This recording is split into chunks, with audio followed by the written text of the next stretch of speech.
Have you ever like totally misread a situation? Yeah. Like you thought things were going swimmingly, Yeah. and then it's like, oh no, that was not what I thought was going to happen. Oh, yeah. And you're just like, what Yeah. just happened? And Yeah. it really makes you think about how well do we know ourselves? Mhm. Really? Yeah. That's such a universal experience. I think we've all been there.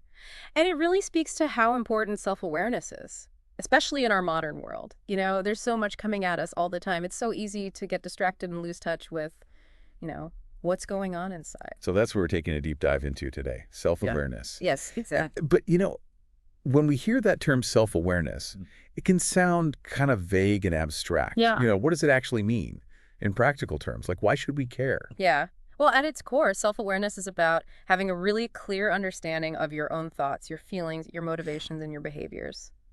So it's like being in tune with your inner world and how that inner world impacts the way you interact with the world around you. And the reason it matters so much is because self-awareness is linked to so many positive outcomes. Like it can help you build stronger relationships, make better decisions, and Yeah. even manage stress more effectively. Okay. Now you're speaking my language. Reduce stress. I like the sound of that. But how do we actually cultivate this self-awareness?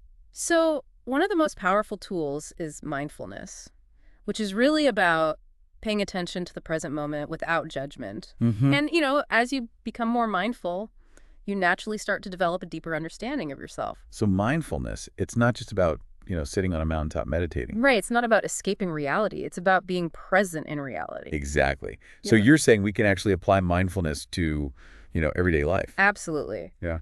Even simple things like taking a few minutes to focus on your breath or paying attention to the sensations in your body can make a big difference. It's about creating a space between your thoughts and your reactions so that you can choose how to respond rather than just reacting automatically. I can already see how that would be so helpful in those, misfire situations we were talking about earlier. Exactly. So we talked about mindfulness, but is there anything else we should know about this whole self-awareness thing?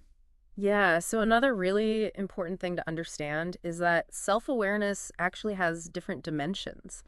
Like, we often talk about internal and external self-awareness. So internal self-awareness is about knowing your values, your strengths, your weaknesses. It's that inner mirror.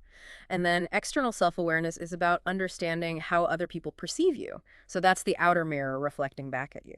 Oh, that's a really interesting way to think about it. So it's like having two mirrors, one reflecting inwards and the other reflecting outwards. Exactly. And sometimes what we see in those two mirrors doesn't quite line up.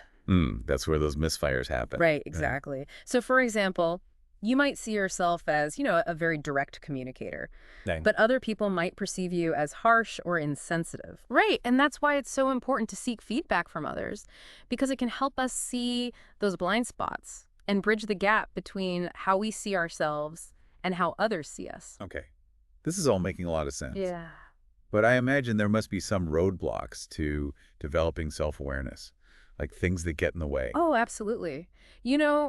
One of the biggest challenges is our own biases. Like, for instance, there's this thing called the Dunning-Kruger effect, which basically says that people who are less competent in a particular area often overestimate their abilities. Oh, I've definitely worked with a few people like that. Right. We all have. We all have. Yeah. But, it's also important to be aware of societal pressures. We're constantly bombarded with messages about who we should be and what we should be doing. And that can make it really hard to connect with our authentic selves. That's so true.